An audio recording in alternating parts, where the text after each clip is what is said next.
So all of you know that we're in the middle of a series on emotional pain, and we're going through the part on spiritual warfare.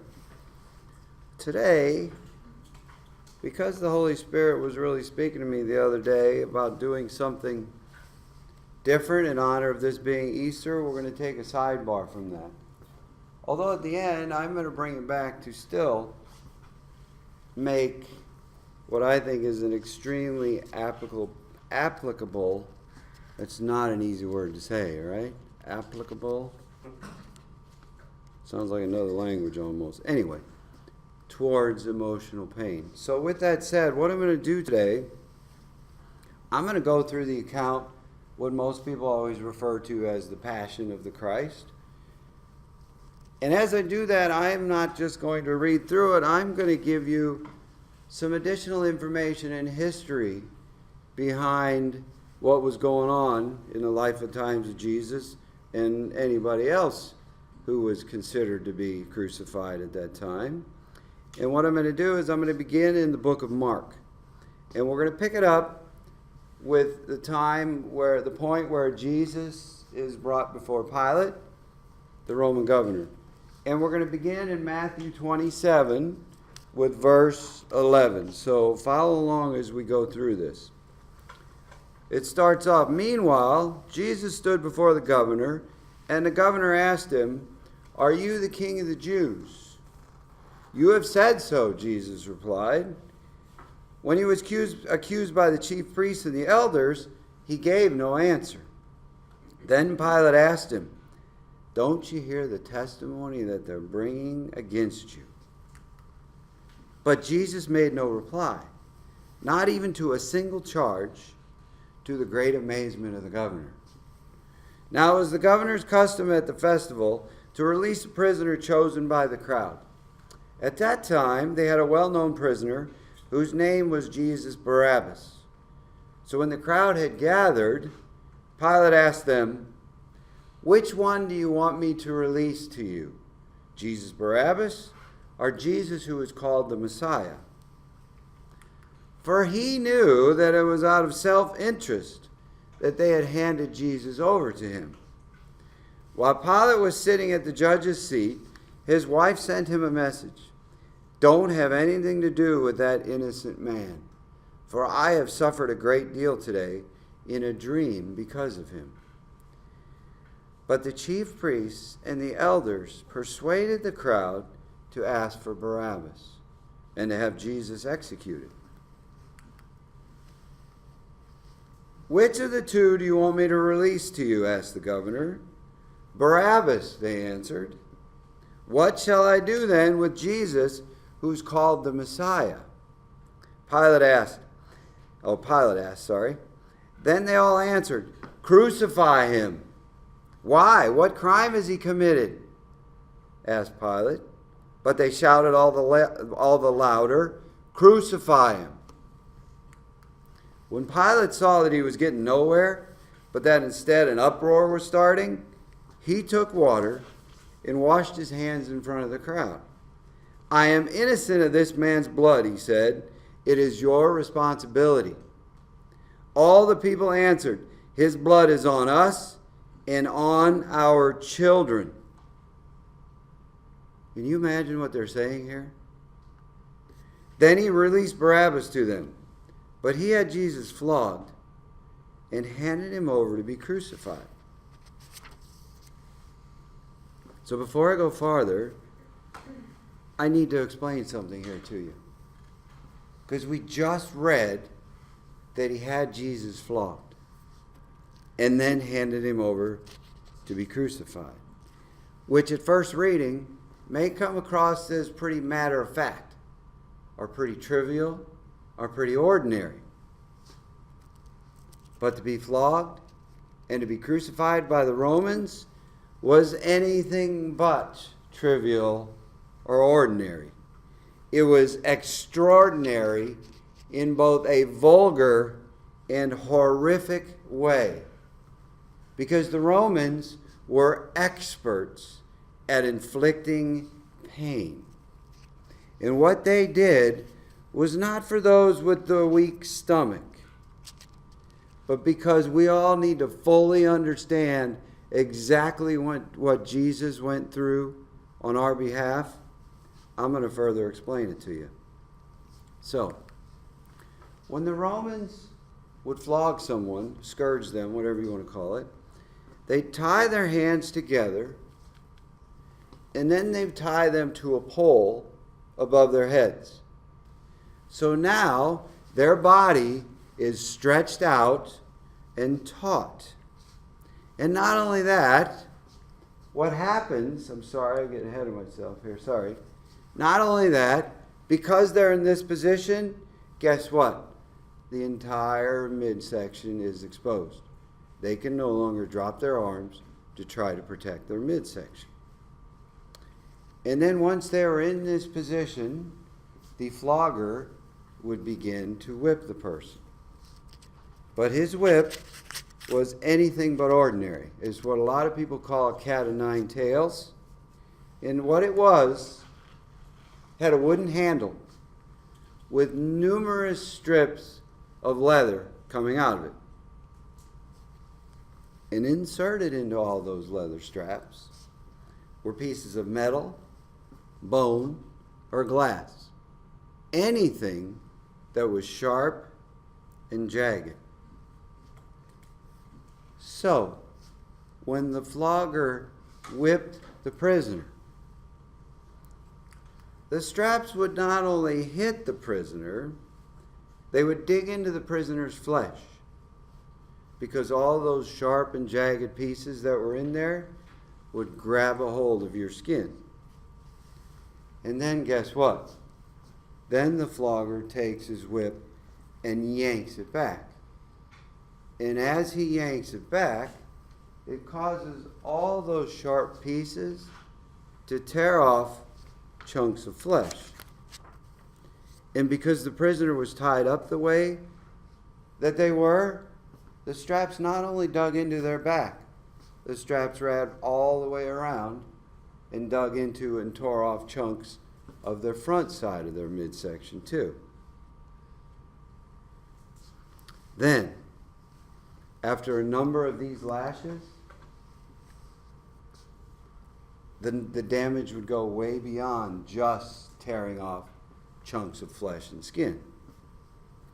The lacerations would go deep. They would cut through muscle. They would cut through arteries and veins. They would cut through tendons. They would cut through ligaments. They would even cut through bone. And as you can imagine, there was extensive blood loss. Then, with all these protective elements out of the way, then internal organs would be exposed. Okay? So the lashes would now start reaching inside the prisoner and start damaging things like the kidneys, the spleen, the intestines, the liver, the diaphragm, etc. And guess what? The Romans had no law as to how many lashes a prisoner could take. It was entirely up to the discretion of the one doing the flogging as to how many times he wanted to beat them. However, the Jewish law was for a prisoner to receive 40 lashes minus 1 for mercy, which equals 39. And that's why Jesus received 39 lashes, because he was flogged according to the Jewish law. But here's the thing. The Roman soldier who did the scourging was trained at inflicting pain. He was an expert at it. So he knew what he was doing. And not only that, he would go out of his way to inflict as much pain as possible on the prisoner while he was whipping them. So here's what usually happened.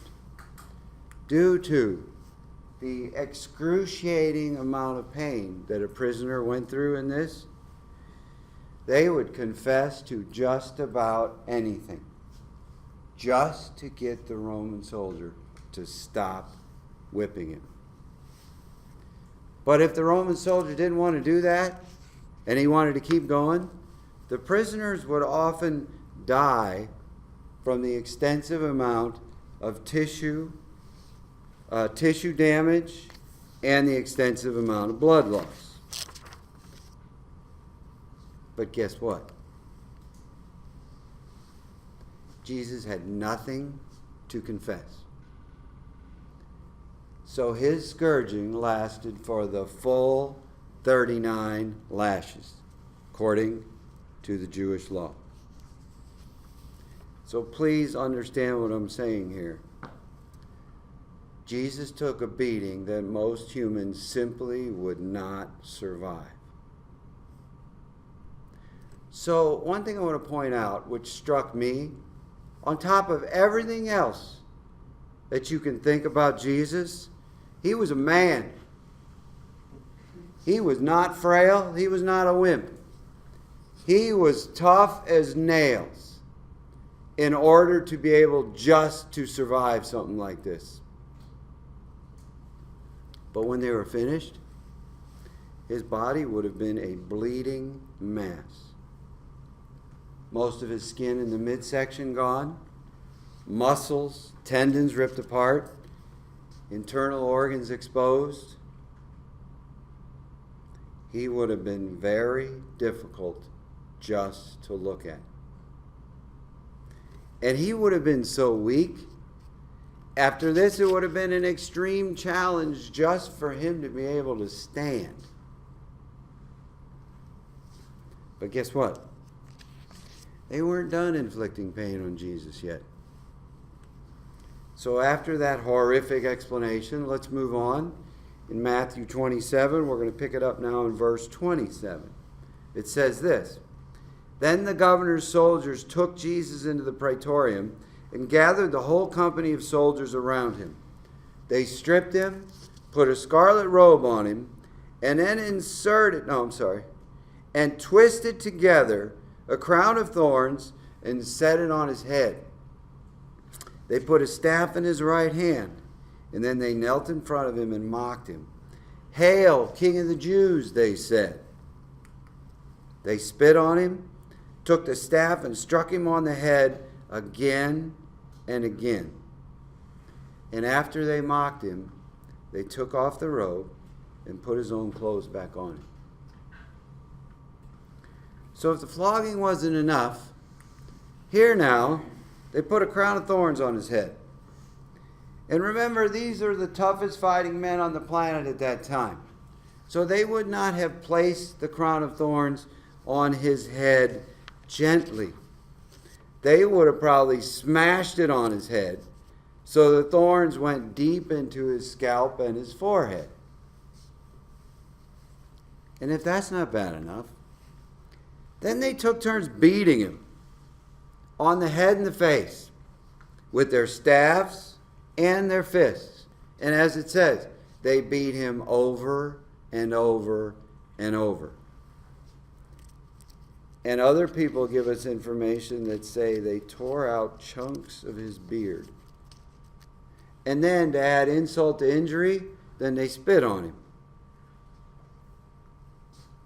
So by now, Jesus would not have even looked like a man anymore. Jesus would not have even looked human anymore. And guess what? That's exactly what God's word said was going to happen. Isaiah 52:14 says this: There were many who were appalled at him. His appearance was so disfigured beyond that of any human being, and his form marred beyond human likeness. Folks, I know this isn't fun. This isn't pretty. But every one of us needs to understand the extent that Jesus went through on our behalf. On behalf of you and on behalf of me. And sadly, there's still more to come. So now we're going to pick it up in chapter 27 with verse 31, which says this: Then they led him away to crucify him. As they were going out, they met a man from Cyrene named Simon, and they forced him to carry the cross. They came to a place called Golgotha, which means the place of the skull. There they offered Jesus wine to drink, mixed with gall, but after tasting it, he refused to drink it.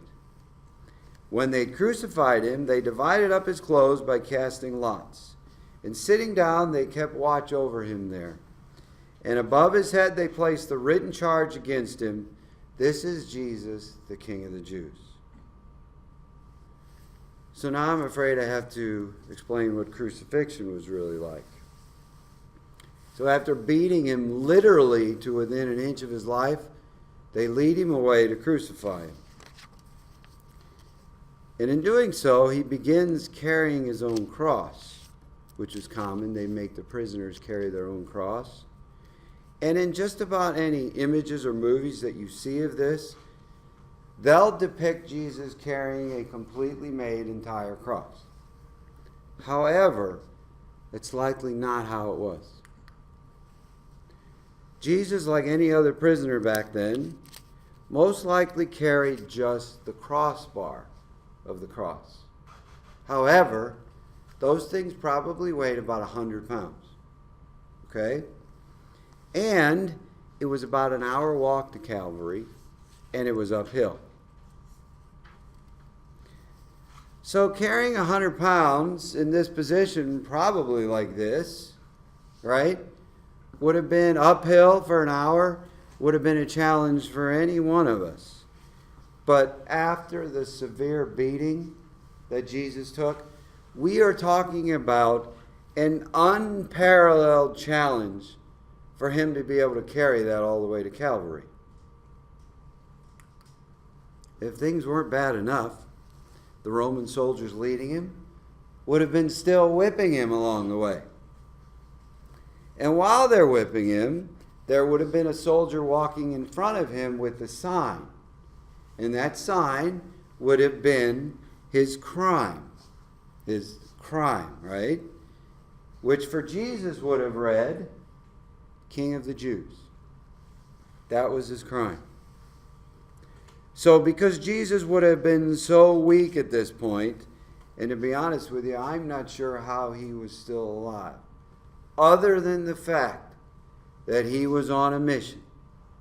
He was on a mission to save all of us. But with that said, it's no surprise that he finally fell and was unable to get back up, which is where we read they grabbed Simon the Cyrene and made him carry the cross the rest of the way. So they finally get to Calvary, or Golgotha, which is called that because it was shaped like a skull, the hill was. And there they crucified Jesus.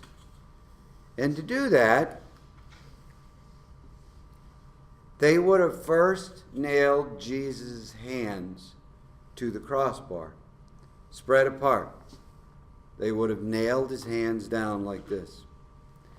The nails they used were like 7 to 9 inches long, which, you ever seen the nails they used to hold the rails down for the railroad? They would have been about that size. Probably not that fat, because those guys are usually like that wide. But that's about how long they would have been, 7 to 9 inches. Okay?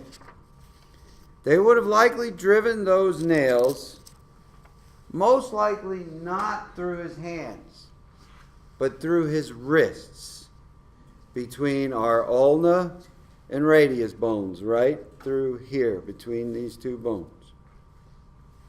And let me just make a point here. When you read the Gospels, you will see the words hands. And so when we see that, we think of our actual hand from the wrist up. However, you need to know that the Greek word here used for this, and I've practiced this, I believe it's pronounced kiri. And kiri actually refers to the area from the forearm to the fingers. So a hand for them was the whole forearm up to their fingers. So that's how, in Greek, could have been anywhere in here, and most likely it would have been right through here. And when you think about then how they had to hoist him up onto the upright pole, in the hand, it probably would not have held. So it does make more sense that it probably would have gone through here. Anyway, with that said, you need to know there are 3 major nerves that run through your wrist here. The radial, the median, and the ulnar nerves. And driving a nail through hitting at least one of those would have caused even more intense pain than Jesus was already in. And then after nailing him to the crossbar, they had to lift the crossbar onto the upright pole, which most likely would have already been in place. And then they would drop it down through a hole in the crossbar. So when they're done at this position, Jesus would have been like this, and it would have actually been in the shape of a T. However, what then they do, they go on top and stick the sign with his crime on it on top in the middle. So by the time they're all done with this, now we have the shape of a cross. That's what ends up taking on the shape of the cross. And for Jesus, that crime, that sign, it would have read King of the Jews. But they're still not done.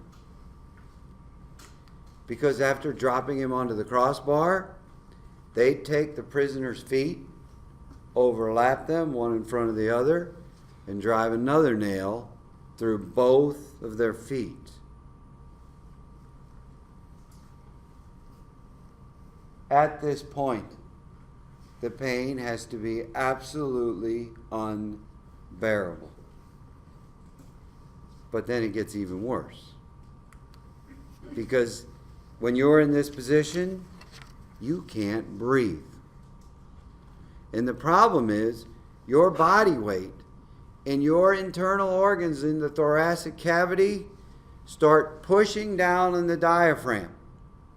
And in order to exhale, the diaphragm has to push up. But because there's so much pushing down on it, the diaphragm can't push back up and you can't exhale. Therefore, in order to take a full breath, the prisoners had to push up on their feet to try to release some of that pressure on the diaphragm. But guess what? You have a nail driven through your feet. So in order to do that, it's causing even more pain. And this is why death from crucifixion came as a result of asphyxiation. Sooner or later, they lost the strength to be able to keep pushing up, and they would no longer be able to take a full breath. Hopefully, as you can see from all this, crucifixion with the scourging before was specifically designed to inflict as much pain as possible on a criminal before they died. So after yet another horrific explanation, we're going to come back to Matthew 27 and pick it up in verse 38. 2 rebels were crucified with him, one on his right, one on his left. Those who passed by hurled insults at him, shaking their heads and saying, "You who were going to destroy the temple and build it in 3 days, save yourself. Come down from the cross if you really are the Son of God."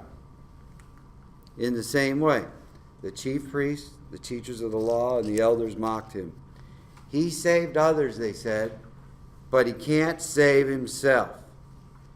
He's the King of Israel. Let him come down from the cross and we'll believe in him. He trusts in God. Let God rescue him now if he wants to, or if he wants him, For he said, 'I am the Son of God.'" In the same way, the rebels who were crucified with him also heaped insults on him.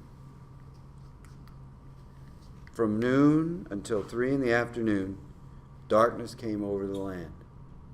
About 3 in the afternoon, Jesus cried out in a loud voice, "Eli, Eli, lama sabachthani," which means, my God, why have you forsaken me?" So in addition to all the pain he's in at this point, he endures it for at least 3 hours.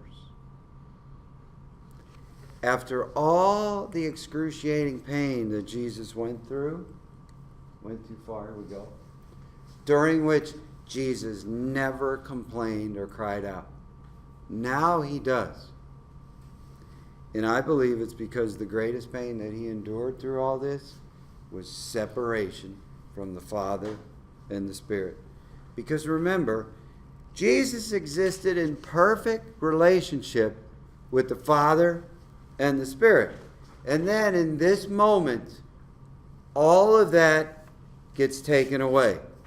And that's because of what it says in Habakkuk 1:13. It says, your eyes are too pure to look upon evil.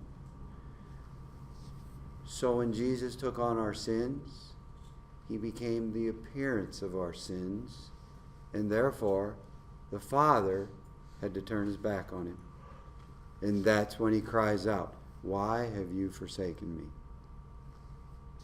So now let me pick it back up with verses 47 to 54. I'm sorry, I forgot that one. Yeah, you had a fill in there. The Father had to turn his back on him. Sorry about that.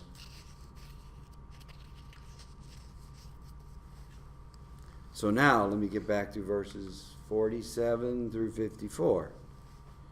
And when some of those standing there heard this, they said, he's calling Elijah.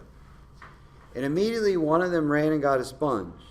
He filled it with wine vinegar, put it on a staff, and offered it to Jesus to drink. The rest said, now leave him alone. Let's see if Elijah comes to save him. And when Jesus had cried out again in a loud voice, he gave up his spirit. At that moment, the curtain of the temple was torn in two from top to bottom. This temple was 3 feet thick, ladies and gentlemen.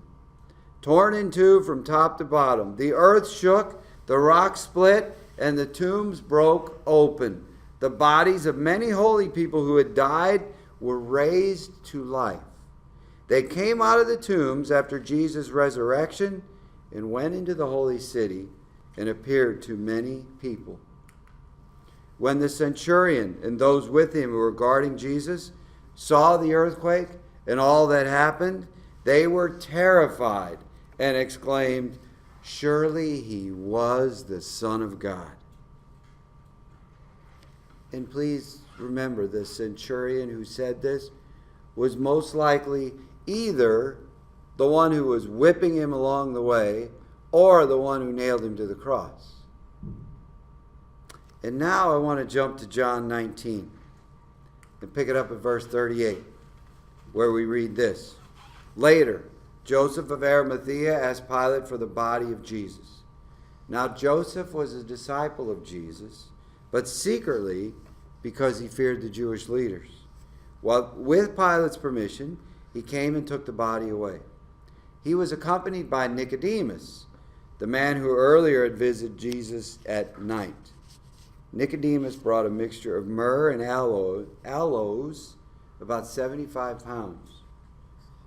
Taking Jesus' body, the two of them wrapped it with the spices and strips of linen. This was in accordance with Jewish burial customs. At the place where Jesus was crucified, there was a garden, and in the garden a new tomb in which no one had ever been laid. Because it was the Jewish day of preparation, and since the tomb was nearby, they laid Jesus there.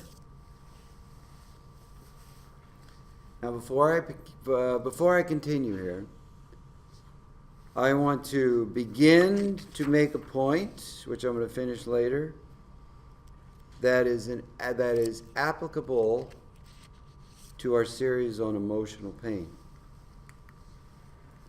On our calendar, Jesus died on a Friday. And when he died, all his disciples, all those that followed him, thought all their hope had died with him. I mean, he died, right? They saw him die, and then he was buried.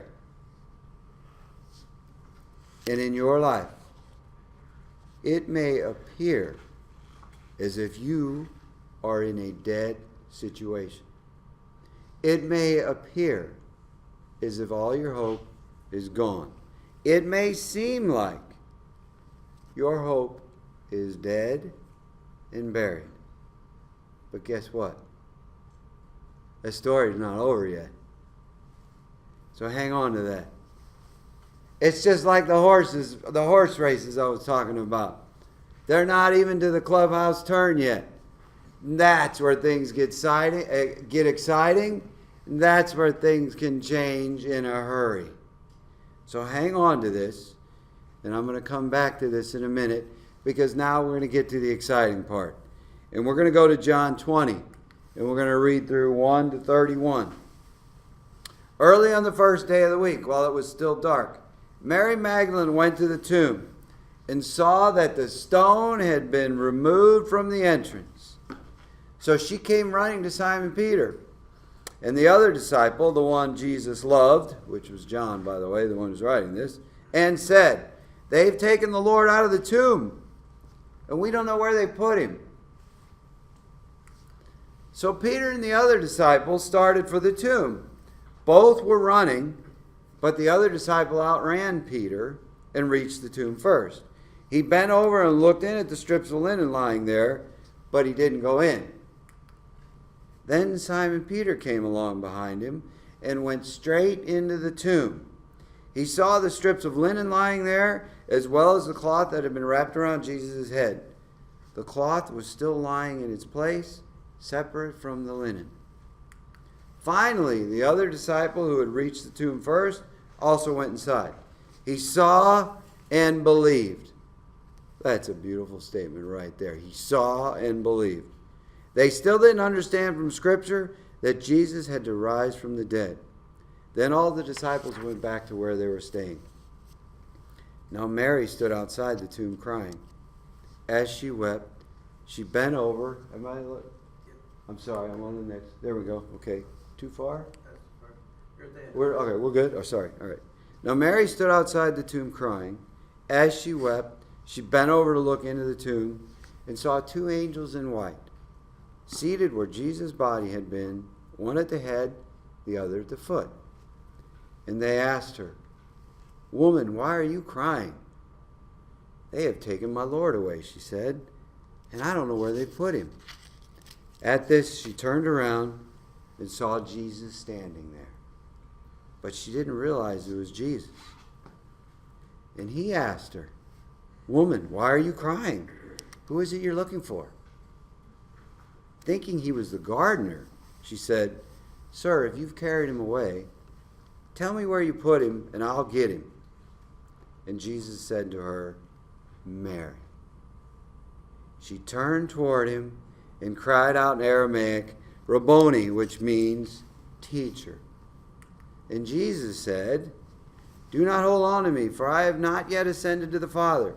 Go instead to my brothers and tell them, I am ascending to my Father and to your Father, to my God and your God." And Mary Magdalene went to the disciples with the news, "I have seen the Lord." And she told them that he had said these things to her. On the evening of the first day of the week, when the disciples were together, with the doors locked for fear of the Jewish leaders, Jesus came and stood among them and said, "Peace be with you." And he said this, or after he said this, he showed them his hands and his side. The disciples were overjoyed when they saw it was the Lord. Again, Jesus said, "Peace be with you. As the Father sent me, I am sending you." And with that, he breathed on them and he said, "Receive the Holy Spirit." Now Thomas, also known as Didymus, one of the 12, was not with the disciples when Jesus came. So the other disciples told him, "We have seen the Lord." But he said to them, "Unless I see the nail marks in his hands, and I put my fingers where the nails were, put my hand in his side, I will not believe." A week later, His disciples were in the house again, and Thomas was with them. Though the doors were locked, Jesus came and stood among them, saying, "Peace be with you." Then he said to Thomas, "Put your finger here. See my hands. Reach out your hand and put it in my side. Stop doubting and believe." Thomas said to him, "My Lord and my God." And then Jesus said to him, "Because you've seen me, you believe. Blessed are those who have not seen and yet have believed." Jesus performed many other signs in the presence of his disciples, which are not recorded in this book. But these are written that you may believe that Jesus is the Messiah, the Son of God, and that by believing you may have life in his name. Now back to my previous point about Jesus dying on a Friday. And all his followers thought that their hope had died and was buried with him. In your life, it may appear as if you are in a dead situation. It may appear as if your hope is gone. It may seem like your hope is dead and buried. What I want everyone to understand is that was Friday, because Sunday came and Jesus came back to life and rose from the grave. And he not only came back to life, everything changed in one instance. So listen to me here. If in your life it feels like Friday, hang on, because Sunday's coming. Hang on, because Sunday's coming.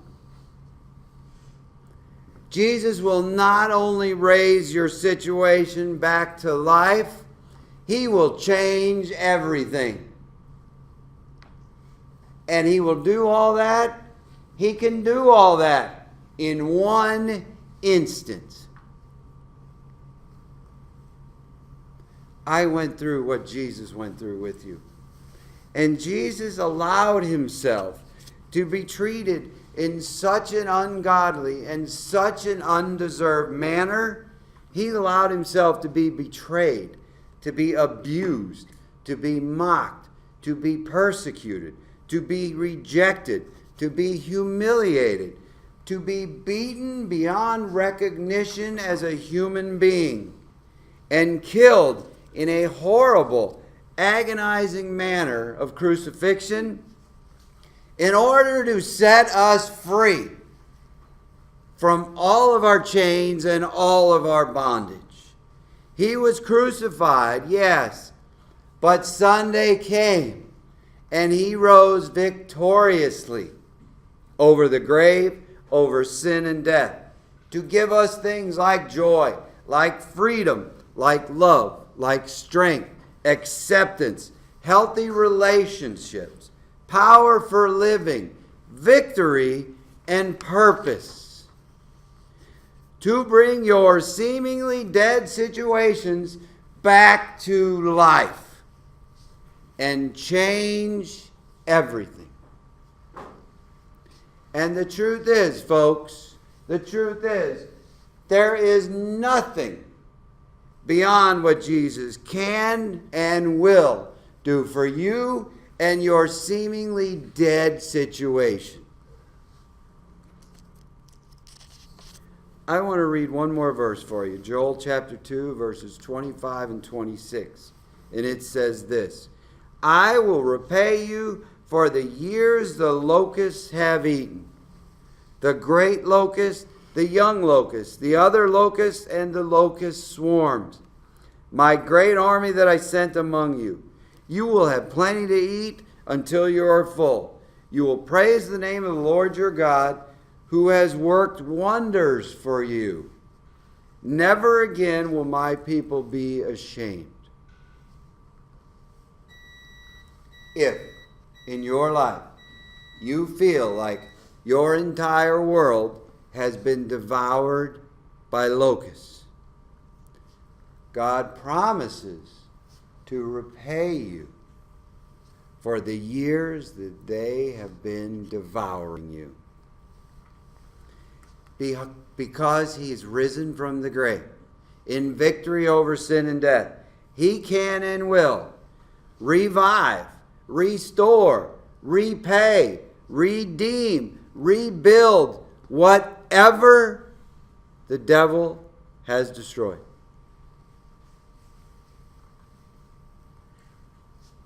So what we learn today,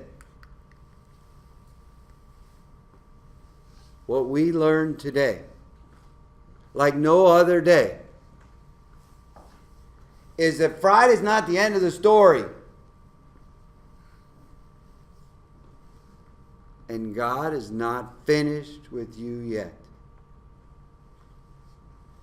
So hang on, because Sunday's coming. Sunday's coming.